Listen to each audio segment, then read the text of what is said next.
the gap between high-level strategy, property, and long-term wealth. Today, we are tackling a critical blind spot in the startup world. Most entrepreneurs obsess over one question: how do I start? But the most successful ones ask a much better question: how will I exit? Joining us to unpack this exit first mindset is Jermaine Whiteside, the founder of EWTECHEDU and the architect behind the EWTECHEDU Entrepreneur Education Series. Jermaine, it's a pleasure to have you here to show us why the exit strategy isn't the finish line, it's the starting blocks. Well, Kathy, it's great to be here. This is a special highlight for us. It's week 3 of our expert integrated series and collaborating with Applewood Estates. Me and you have been talking about this episode. We're going to focus it on strategic alignment between professional property management and robust business systems.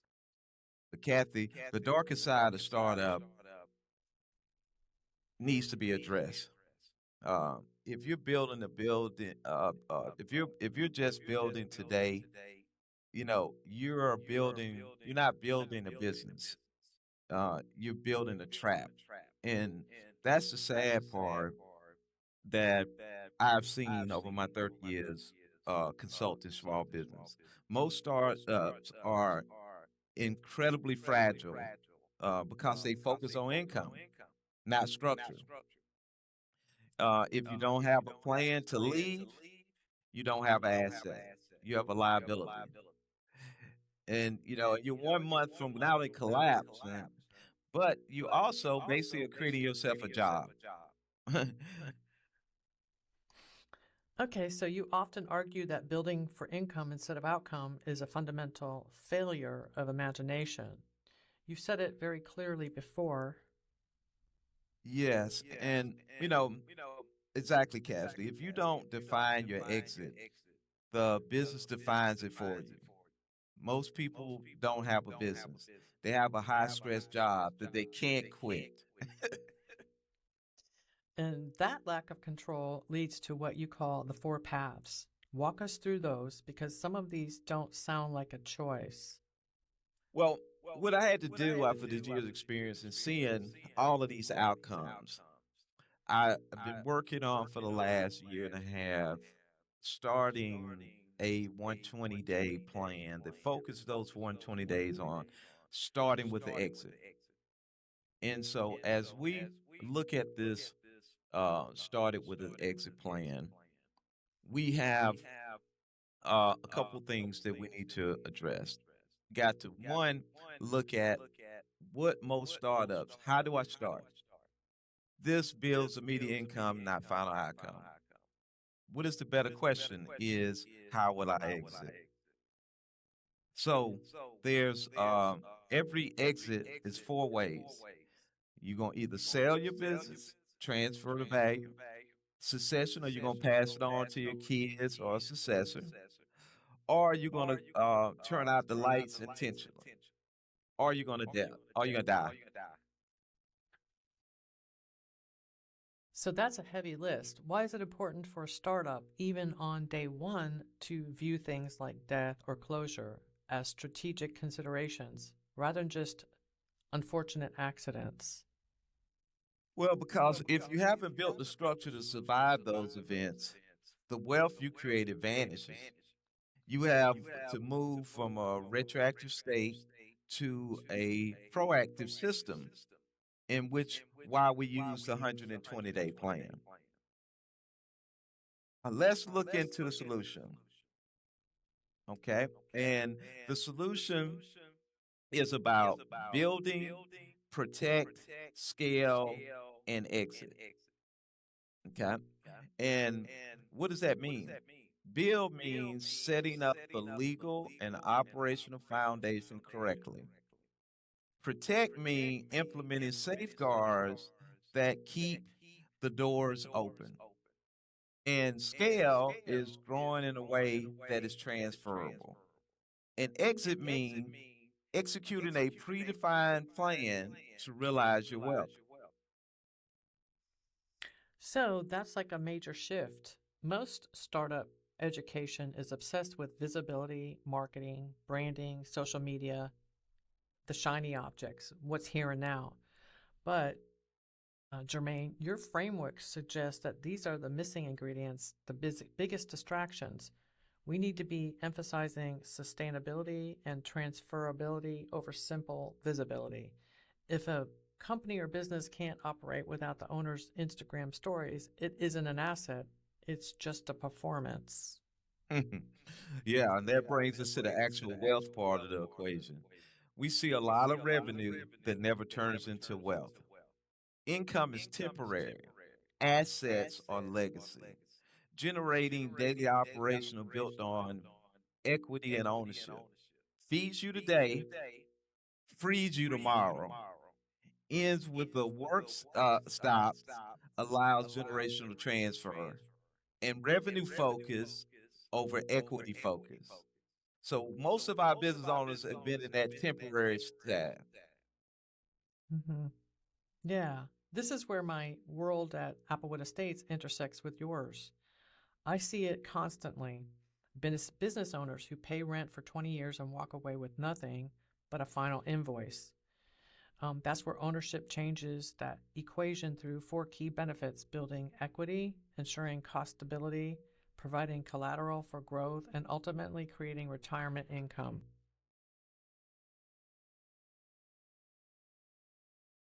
So, what? If you lease forever, you have no exit strategy for your overhead. You are simply funding someone else's legacy while yours stays on a month-to-month lease. Exactly. It all feeds into a three-stage wealth model. Build cash flow, convert into asset acquisition, and structure for generational wealth. This is how business become legacy systems instead of a temporary paycheck. Okay, so we end on a high note or high value takeaway. The course list must be concise, noting that scaling leads to succession. So tell us about your course. Well, this is just the beginning of a roadmap. We're excited to announce a six-core self-paced series. We're going to launch that in the fourth quarter of this year. And the course is going to consist of course one, the exit strategy, putting together your framework, legal structure. Understanding that legal structure is critical. For most startups, to start as a single member LLC. But if I'm looking at my plan, I might want to structure differently. I might want to structure as a C corp. Why would you do that? Well, I if I'm going to utilize a lot of business insurance and vehicles, this could provide the C course provides a unique tax consideration. Course three is going to deal with your financial systems. And for me, I think this is one of the most important. This is your accounting. How are you going to maintain your books on a daily basis? Not an afterthought at the end of the year. And whether you're going to use QuickBooks, you're going to have a bookkeeper, who's going to be your CPA to prepare your taxes. Course four, it'll be your favorite. Because I've talked about utilizing real estate early in this setup. So, course four is going to talk about how you do that. How do you prepare to acquire real estate? In course five, is going to be operations. And operations has to tie into your exit strategy from day one. And then course six will be scaling, the ultimate path of succession. And so, Well, this has been a very vital conversation. If you take nothing else away today, remember this: entrepreneurship is not about today's income, it's about tomorrow's legacy. If your business cannot outlive you, it was never structured correctly. So start planning your exit today. now, we hear some pushback, from people saying, "Isn't this too complex for a startup to just get off the ground, Kathy?" That's what I'll get back. Hey, guys, we just starting. Why is this not complex? Well, I say that the complexities is actually opposite. The structure creates freedom to grow. Growth within the structure creates a fragile business that can withstand real moments of pressure. You're growing a fortress, not a house of cards. Okay. Um, if you could boil down the single biggest mistake you see entrepreneurs make, what would that be? Well, as you see on the slide I brought up, um, your business location versus owning. You can talk to that. The myth of renting gives you it basically goes against your exit strategy. This is where you get into that full-time job. I'll use an example. I had an attorney friend that started 20, 30 years ago and had an opportunity to buy a little office for about $50,000 close proximity to the courthouse.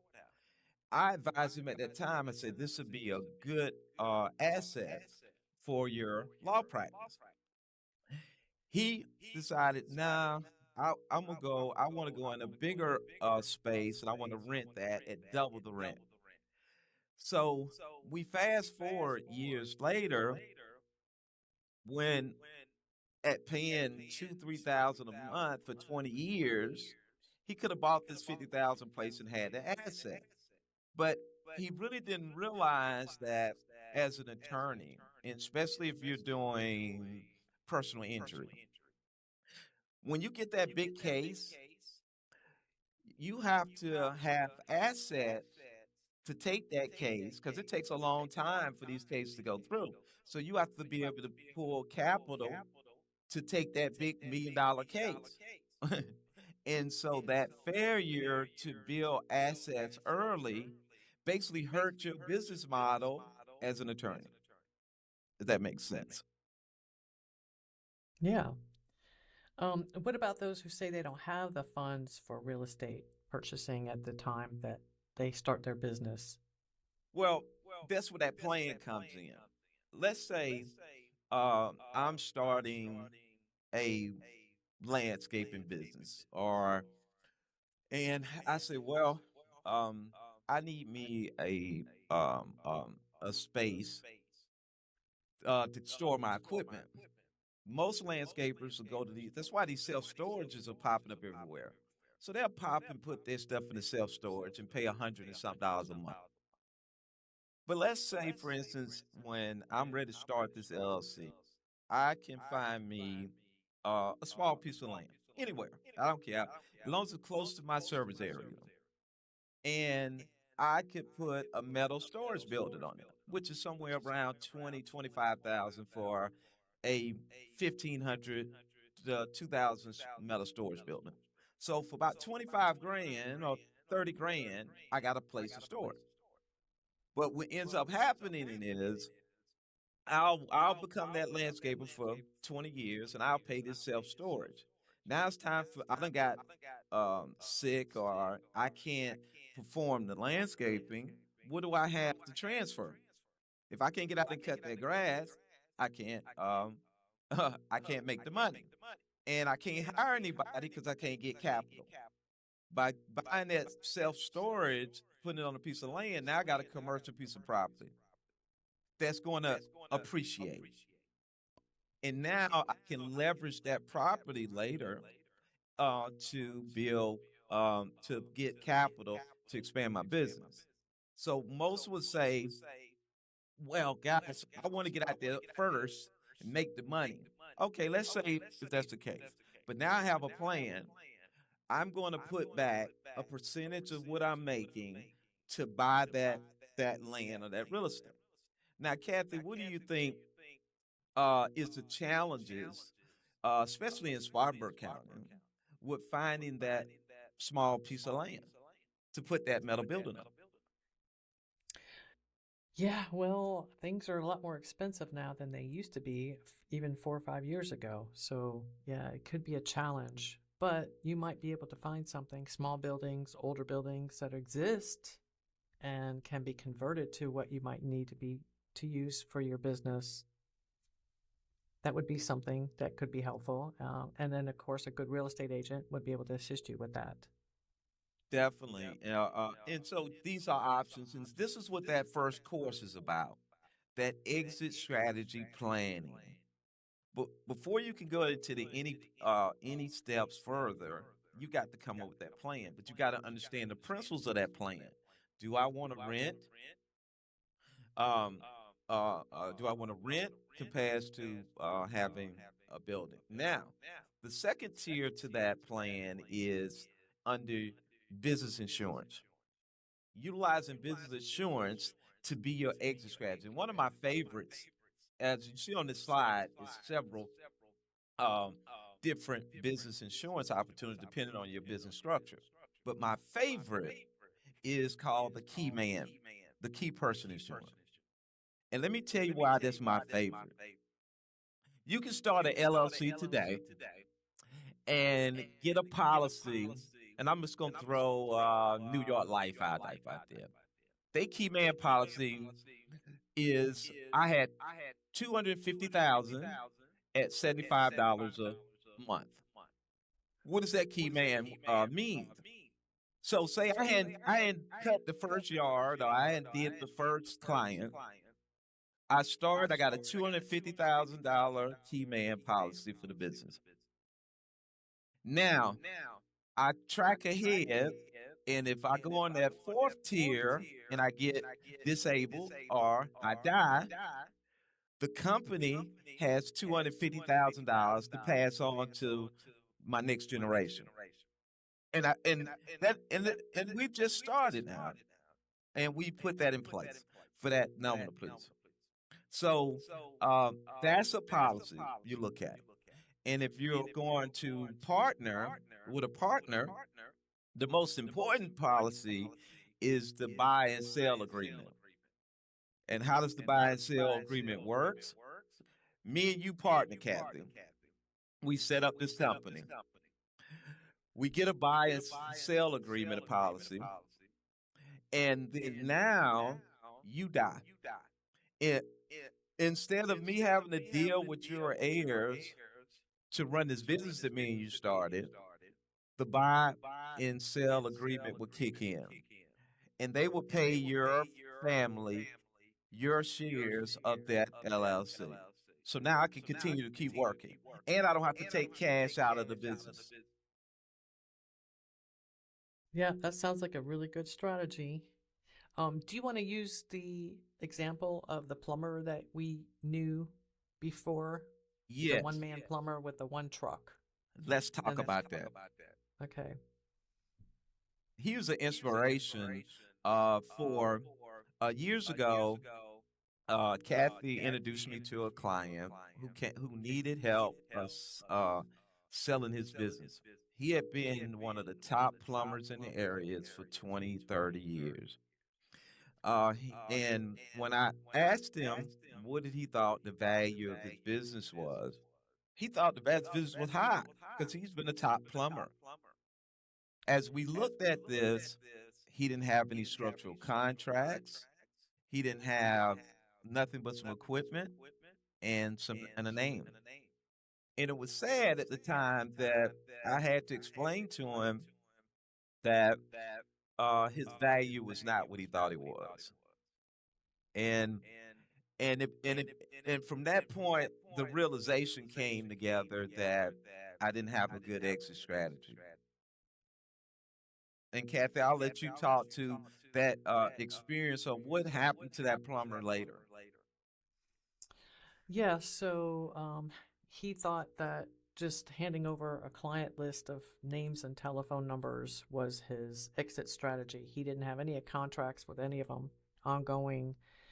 And I ended up passing away, and his ex wife took over all his affairs because he wasn't even set up with a will or anybody to handle his paperwork or anything to after his death. So it was a pretty sad situation. I mean, we didn't even get to, people who knew him didn't even get to go to his funeral. So the whole thing was very sad. Yes. And that's a story that's going across America.